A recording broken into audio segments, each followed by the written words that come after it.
Welcome back, everybody, to another episode of Within Zionism, episode number 2, here with Ozzy Fine and Moshe Schwartzberg. How are you, Moshe? Good. I can't wait to get into today's episode. We have a lot of amazing stuff to talk about. Cannot wait. Today, we're recording in our bedrooms through Zoom due to COVID-19. This will be recording like this for the next few episodes. We'll see how it goes. Yes, and we know that the sound audio may not be number one, but it is the best we got, and we're working on improving it. So let us know in the comments, wherever you're watching or listening to this, what you think of us, what you think of the audio. Let us know what you think. So today we're going to talk about the definition and the meaning of Zionism. Last episode we went over a few short things just to get out that first episode, just to get something out there, something we had to get off our chest, give that push of, let's begin this. So now we're really going to start it, now we're going to get into the meaning of everything. So Moshe, if you could explain what Zionism is. Yes, okay. So throughout history, Zionism has gone through many different variations of the meaning, put that in quotation mark. Currently, in our current time and date, it would basically mean that Zionism is Jews wanting to have and build their own land and just basically be what Judaism is meant to be throughout Zionism. In the past, it has been really starting the first parts of the nation with Ben-Gurion and everything that happened before that, the British Mandate. Right now, we're going to be talking about what Zionism is for our current day. So as I said, it's creating a prosperous Jewish nation, which we have done very well in. Seriously, Israel is kind of amazing. We still have some places to go here and there, and really just bring every single Jew from around the world into Israel, living here, and we can just move on to the next stage of Zionism, so to say. Okay, so that's like the brief, explanation, description, whatever you want to call it, the meaning, whatever it is. Now, Moshe, I have a question for you. What does Zionism mean to you? Where do you see yourself in the world of Zionism? Zionism, to me, it's not the same as Judaism. Judaism, to me, is where people were a group or religion.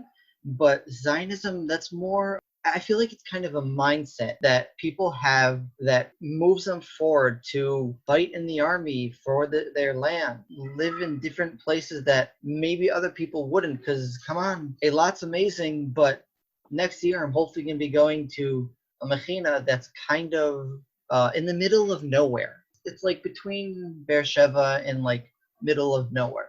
So just a short disclaimer to those who are not in Israel or not Israeli. Mechina is a year of preparation for the army. What a lot of guys do after 12th grade, if they don't want to draft to the army right away, they go to Mechina. And then after that year, then they draft. Yeah, sorry. Just a little disclaimer.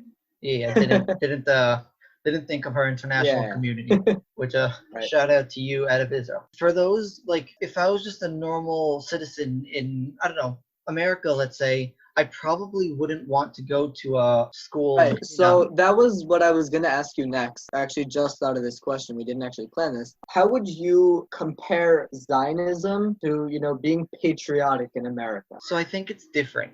Because patriotic in America, there's different types of patriotism.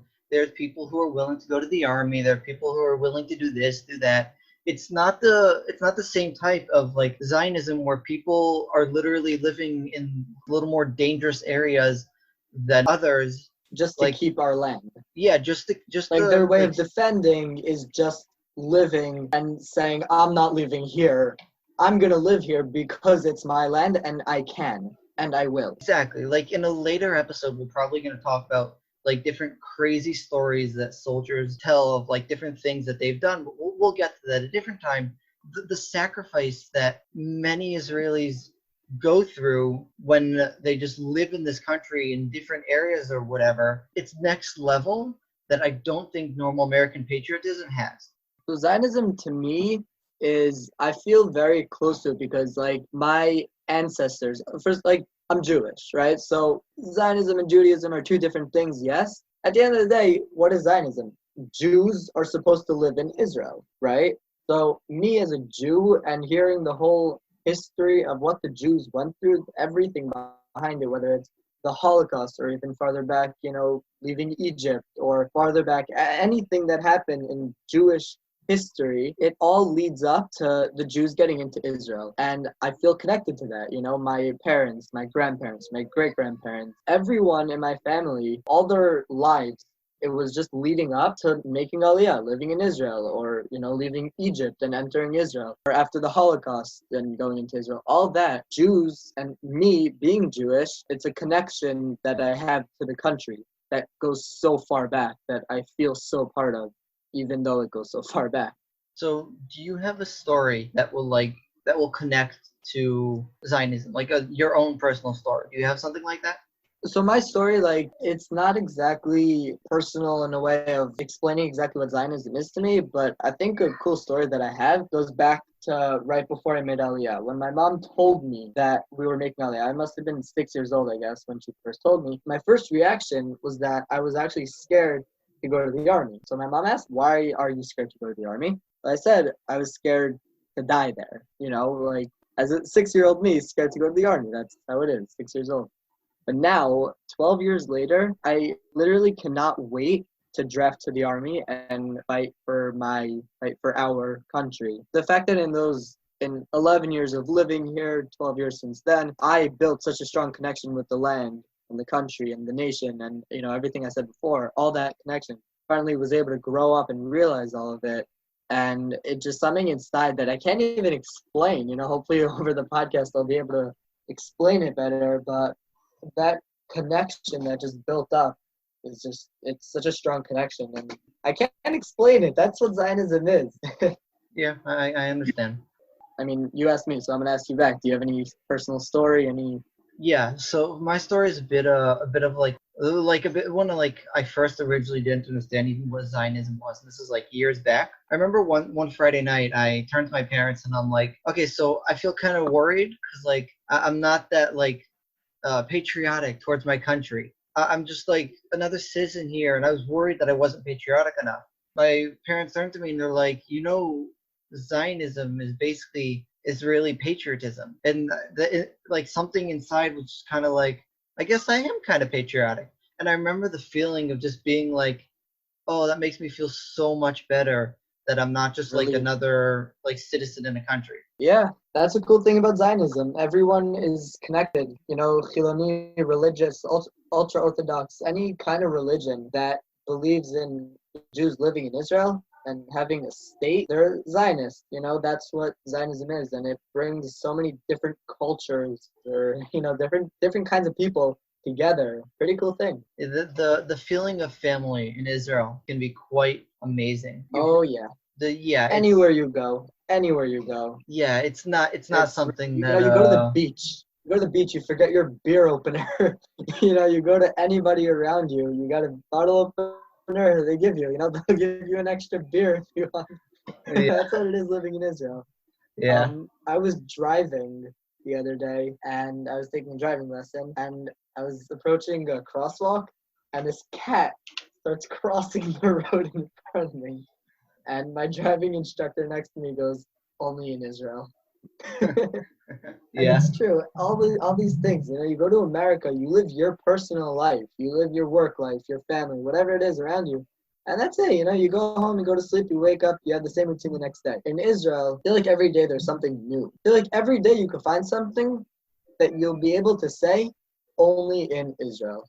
And Yeah, it's yeah. really I feel like one of those like most Israeli lines would be more of a like an angle line would be like only in Israel.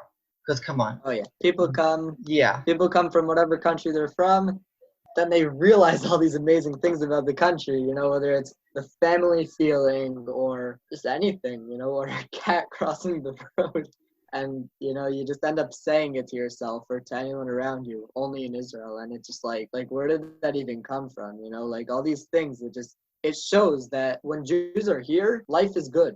Life is, everyone's connected, everyone's close. That Israel's such a small country and there's so many people here and there's so many Jews and there's so many, like you look at the houses, the way the houses are built here, as stupid as I think the houses are built in this country, it just shows that like everyone's living on top of each other. Everyone's living in like a bubble. And, there's just buildings upon buildings upon buildings and all this stuff. You don't see as many like mansions or big properties or you don't see things like that in Israel. Everyone's okay with living on top of each other and living in these communities that just bring people closer together. Again, only in Israel. You go anywhere else, and it's not money wise. It's not because people are poor here. You go other countries that have that. There are other countries that do, but that's because they're poor. That's because they don't have the money to buy the big properties, so they get these apartments on apartments on apartments. Yeah. In Israel, it's because people want to live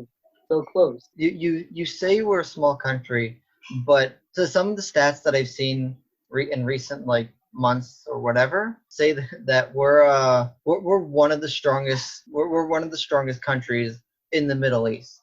So we might be really small in landmass, and you can hardly see us on the globe, but we're a force to reckon with. Oh yeah, and I think that has to do with that family feeling. You go to the army. Ask any Israeli, who are your best friends? The guys from my base, the guys from my unit, the guys from Machina. That's everyone in Israel. Ask anyone, and that's their answer. When you go to the army and you have that strong connection, it's like you build a chemistry with everyone around you. So I feel like that's why the army is capable of doing what it does. You have these kids, 18, like us, I'm not going to deny it. We're young. You have these 18, 19, 20-year-olds fighting on the front lines, and they have this chemistry that's just able to make them so strong. Yeah, for sure. There's a serious family thing here. Like my father once told me, I haven't been to too many weddings. None of my friends have gotten married yet. My father once told me that there are the different levels of wedding happiness. They're like normal people, whatever. There's like normal Israeli, and then there's Israeli who either just got out of yeshiva or Israeli just got out of the army, and then it's just like they've got like those friends that are friends for life, where at some point you're gonna need something or you just want to talk to someone, and those are gonna be your friends.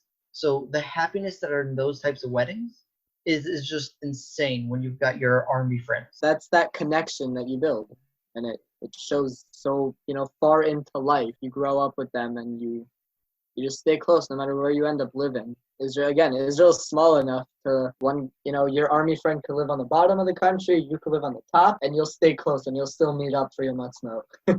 Yeah. Hopefully next year matzmo we'll have like a big party with all of our friends. That wraps up today's episode. Follow us on our different social media accounts, Instagram, Twitter, Facebook, at Within Zionism. You can find there our website where you have links to all of our different platforms. We've posted on iTunes, on Google Podcasts, on Spotify, and so many more. Stay tuned for next episode, and that's it for today. See you next time. Have a great day, everybody. And also, disclaimer, our audio may not be the best because we are in our bedrooms due to COVID-19. Stay safe out there, everybody, and have a good day.